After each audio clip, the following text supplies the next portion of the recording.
My husband, Eli, and I were having dinner when his mother, Helen, suddenly burst into the restaurant and yelled, "Why didn't you invite me?" Eli quickly apologized and pulled out a chair for her. I was furious, but I managed to stay calm. I stood up and said, "You two enjoy, because I'm done with this marriage." The whole restaurant went quiet. I'm 34, married to Eli, who is 38. We've been married for 6 years after dating for 2. When we first met, things seemed perfect. He was kind, funny, and respectful. We hardly fought at first, except when it came to his mother, Helen. I really tried to get along with her. I'm not confrontational, and I always try to be nice. I bake pies at holidays, remember birthdays, and do small thoughtful things. But from the beginning, Helen didn't like me. She made up her mind about me without even getting to know me. When I met her for the first time, she didn't smile. She just looked me up and down and said, "You're taller than I expected." I laughed it off, thinking she was just nervous. But it got worse from there. She'd make comments like, "You don't wear makeup, that's brave," or "That's the dress you're wearing," or "You didn't use my recipe for the stuffing." She even came to our house unannounced. One time, she let herself in with a spare key Eli had given her. I was in my bathrobe and she said, "I used to wear things like that before I got married too." I begged Eli to set some boundaries, but he always said, "She means well, she's just old-fashioned, she's trying in her own way." To me, it felt like she was trying to control everything, but Eli either didn't see it or didn't care. Over time, I saw how much control she had over Eli. He wouldn't make any big decisions without checking with her first. If we planned a trip, he'd ask her if the dates were okay. I couldn't even buy a new couch without getting her opinion. She criticized everything I did, from how I folded towels to how I made eggs. And Eli, he never told her to stop. He just smiled and let me deal with it. A month ago, Eli came home and told me he had a surprise. He had made a reservation at Luca's Trattoria, the same place we went for our first anniversary. He said he wanted to reconnect. Things had been tough, and we hadn't spent time alone in a while. I was happy to hear that. Maybe he was finally ready to focus on us. I got ready, wore my favorite dress, and even curled my hair. We got to the restaurant and it felt like a nice evening. We were laughing and enjoying our drinks when suddenly we heard a loud voice from behind. "Why didn't you invite me?" Everyone turned to look. There she was, Helen, standing in the middle of the restaurant glaring at us. Eli froze. She walked up to our table and said, "You told me you were staying in tonight. You didn't say you were coming here." I couldn't say anything. My heart was pounding and I was furious. She turned to me and said, "You didn't think I'd want to be included?" "That's selfish." Then Eli did it. He looked at her, then at me, and pulled out an empty chair. "Just sit, Mom." "It's fine," he said. I couldn't believe it. I stood up and in a voice I didn't even recognize said, "You two enjoy, because I'm done with this marriage." And I walked out. The restaurant went completely silent. It wasn't just a few people glancing over. Everyone stopped talking. Even the clinking of silverware stopped.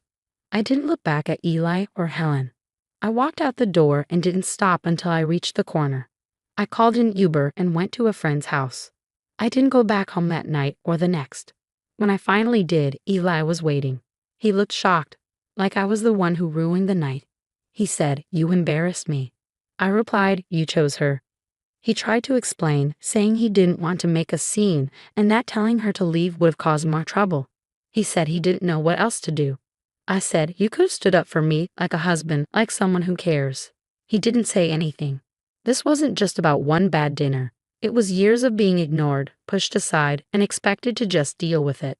I didn't scream. I didn't cry. I started planning quietly. I stopped engaging with him. No more conversations. No more pretending.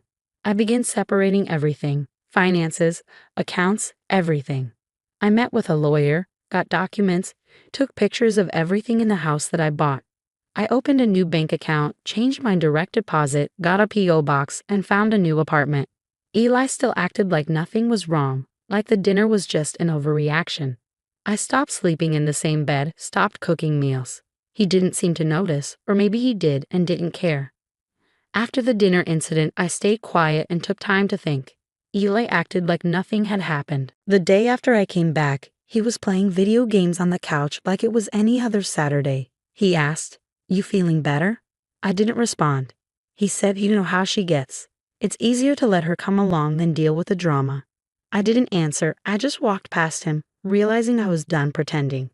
I wasn't going to ask him to set boundaries anymore. I was going to act. I made copies of everything: bank records, receipts, texts, and emails. I handled most of our finances, so it was easy to track everything. I found out Eli had been sending his mother money, small amounts at first, but it added up. There were transfers labeled Mom's refund for car repairs, Helen groceries, and reimburse Mom for brunch. I never agreed to any of that. When I casually asked him about it, he said, "She's done so much for us. It's the least I can do." I added screenshots of these transactions to my folder. Things took a bigger turn one morning. While Eli was in the shower, I saw a message from Helen on his phone. I wasn't snooping, but I couldn't ignore it. It said, "Did you tell her yet?" I opened their group chat and saw multiple messages from Helen saying things like, "She's going to find out eventually. You said you'd tell her last week. It's not fair to keep hiding it." There were no other names in the group, just Helen and Eli. I felt my stomach drop. What were they hiding? When Eli came out of the shower, I didn't yell. I just handed him the phone. He went pale and sat down. "I was going to tell you," he said. "Tell me what, Eli?" He then admitted that Helen had moved into an apartment 2 floors below ours 6 months ago. She hadn't told me because she didn't want to make it awkward. She just wanted to be closer to him and keep an eye on things. I couldn't believe it. She had been watching me for 6 months, never saying a word, while Eli helped her move in and lie to me every day. I was beyond angry. He said, "I didn't think it was a big deal." "Not a big deal." I shouted. "Your mother lives in the same building, Eli. You let her stalk me and lie to me for 6 months. That night, I packed a bag and left. Since then, I've been preparing. I found a new apartment, quiet, with no mothers in sight. My lawyer has been great, handling everything step by step. But Helen? She's not taking it well. She's been sending me emails, some passive-aggressive, others downright rude. Here are a few. Marriage is about forgiveness, not throwing tantrums. You're punishing him for being a good son. You'll regret this when you're old and alone." I didn't respond. She even showed up outside my new place, standing on the sidewalk, staring up at my building. When I didn't come down, she sent me a text. "Running won't fix your attitude problem." I showed it to my lawyer, and we're documenting everything. Eli hasn't been chasing me, though. But I know he's still talking to her every day. He probably still doesn't get it. Here's where things got even messier. My lawyer found something while going through our property history. Helen's name is on the condo title. Apparently, when we bought it, Eli listed her as a silent investor to help with the down payment. But here's the kicker. I paid most of that deposit. The paperwork was filed through a friend of Helen's who works at a real estate office. I never saw the fine print. They added her name to the title without me knowing. So now it's me against Eli and Helen, and technically she has a claim on our home. She could try to block me from selling it or force Eli to keep it. My lawyer says we can fight it, but the fact that Eli signed that without telling me, it feels like he was planning this long before that restaurant scene, maybe from the start. I thought the betrayal was bad when I found out Helen had moved 2 floors below us. But I was wrong. I didn't realize how deep the situation went until this week. I thought I was just dealing with a controlling mother-in-law and a husband who couldn't stand up to her. Turns out, I was in the middle of something much more calculated. 2 days ago, Eli texted me asking to meet. He said he wanted to talk about ending things peacefully. He sounded serious, so I agreed to meet at a coffee shop, not Luca's, don't worry. He showed up with a folder and said, "I brought some papers." Nothing legal, just something to make the split smoother. I didn't touch them. I asked, "What are these?" He hesitated. "It's just a quick property settlement. My mom's lawyer helped put it together, just so we're all clear on who gets what." I opened the folder and my heart sank. It was a quick claim deed transferring my interest in the condo to Helen. He said, "You won't have to worry about the place anymore. You're moving out anyway, right? This just settles it." Clean break. I stared at him in disbelief before saying anything. "You want me to give up my home to your mother?" He shrugged. "Yeah, but it's complicated now." I closed the folder, got up, and walked out without saying a word. When I showed the folder to my lawyer, her jaw tightened. Where did he even get this? I told her Helen's lawyer had drafted it. She flipped through the pages and said, "This isn't just a quick settlement. It's a trap. If you had signed this, you'd be giving up any right to the property with no compensation. She sat back and said, "You're not divorcing just a man. You're divorcing a mother-son business operation." I started connecting the dots. I went through old emails, receipts, and forgotten conversations, and everything started clicking. When we bought the condo, Helen insisted we use her friend's real estate office. She said, "They'll give you a better rate." At the time, I trusted Eli to handle it. Now I know that office is no longer licensed, shut down for shady dealings and forged documents. Guess who signed the closing papers? Eli and Helen. They left me off whole sections of the contract, telling me it was just standard stuff and didn't need my signature. It's not legal, but it's shady. My lawyer's working on having a property fraud investigator look into it. If we can prove intent, we might have a case for fraud. Here's the latest twist, and it actually made me laugh. Apparently, Helen tried to list the condo for sale last week without me knowing. A neighbor texted me, confused, saying, "I saw a for sale sign outside your unit. Are you moving?" I checked online, and sure enough, my address was listed with an open house scheduled. The contact number was Helen's. I called the agent listed, and he seemed confused, saying he was hired by the co-owner and financial contributor. He said she told him the other party, me, was already bought out. I immediately forwarded that to my lawyer. Now Helen's being investigated for fraudulent listing activity. After the quick claim attempt, Eli started bombarding me with texts. First, long messages about how hurt he was. Then guilt trips. "You're throwing away everything we built." And finally, anger. "You're ruining my life because you're mad at my mom." I didn't respond. He called 11 times in one night, leaving a voicemail crying, saying, "You don't understand.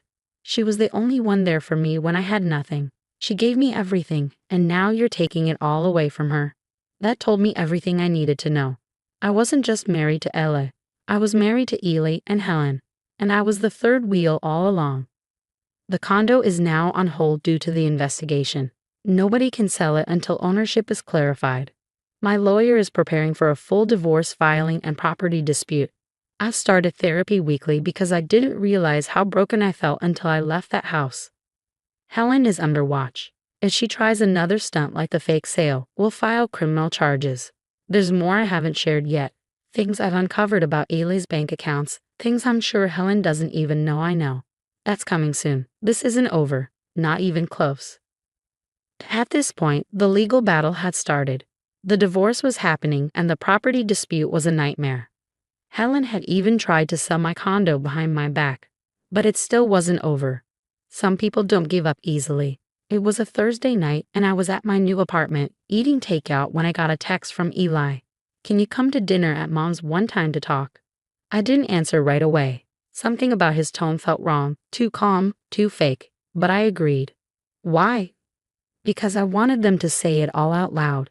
No more hiding behind texts or lies. I wanted to see them squirm face to face.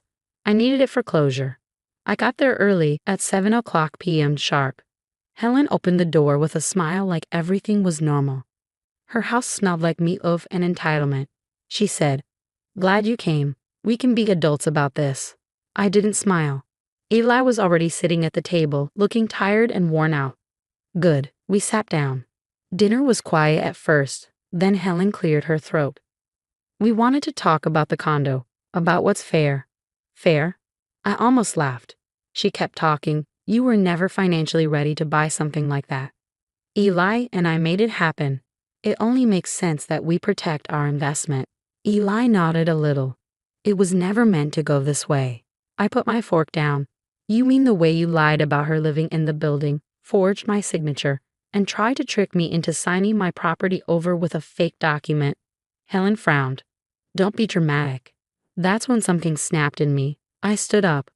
"You think this is about property? This is about how you both disrespected me for 6 years. You never saw me as family. You never even saw me as real." Eli said, "I tried." "No, you hid behind her your whole life. You never really left her house. You just brought it into mine." Helen stood up now too. "You don't understand how hard he's had it. I gave him everything." I looked at her, then at him, "And he gave it all to you, even when he promised it to me."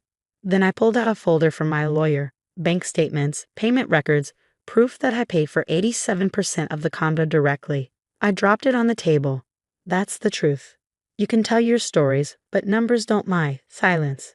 Ayla's face dropped. He didn't even open the folder. He just stared at it, like it might bite him. Helen said, "This is unnecessary.